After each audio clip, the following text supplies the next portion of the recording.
The Security Service of Ukraine, SBU, detained Ukrainian journalist from the city Ivano-Frankovsk Ruslan Katsaba yesterday on February 8, 2015. SBU is accusing journalists in high treason and espionage, wrote advisor of head of SBU Markian Lubkinsky in his Facebook. On account of it, the only real cause of Katsaba accusation could be the fact that he hasn't blamed full-scale Russian invasion in his reports about situation in former eastern Ukraine. He always said that the most part of Donetsk and Lugansk People's Republic's forces is locals of Donbass. Also, Katsaba were denying the new wave of mobilization before President Petro Poroshenko will not declare martial law in the country. Remember, Ruslan Katsaba is well-known pro-Euromaidan activist and one of the few Ukrainian journalists who were in Donbass. But it isn't not enough for speaking the truth in Ukraine.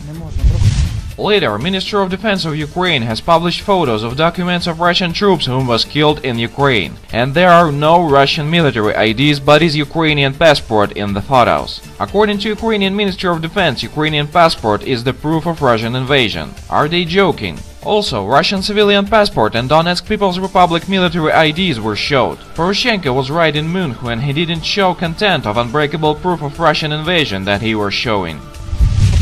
On Saturday in Munich, Ukrainian President Petro Poroshenko performed in front of world leaders with the new unbreakable proofs of Russian invasion in Ukraine. Holding up Russian passports, he alleged that they belonged to Russian soldiers who had been found on Ukrainian soil. I take with me the passports and military ID of Russian soldiers, Russian officers who come to us, Poroshenko said, dramatically waving two handfuls of at least 7 documents. But he didn't say that there are no Russian ID in his hand, there are only civilian passports that any Russian use for traveling into Ukraine. Further, Russian soldiers cannot use their passports while in active service, they must hand them in. Everybody who tried check facts about Russia know this. Apparently, President Poroshenko's PR advisors are thinking that their target audience is idiots.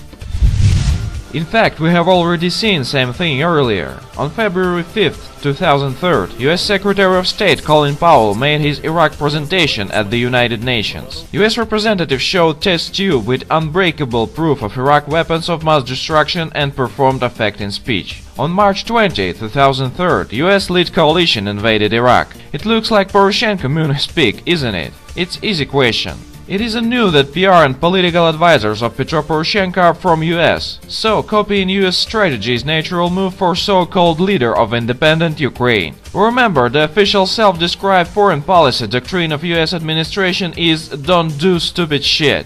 US administration officials have clear pattern. If something is going wrong, just blame Russia. If you talk like a winner. It is clear diplomatic fast food. Now we can see same thing in Ukraine. Kiev is losing war against People's Republic in the east, but officials are blaming Russia and talking like a winners. Poroshenko and his US masterminds really think this way isn't stupid. Nice idea, guys.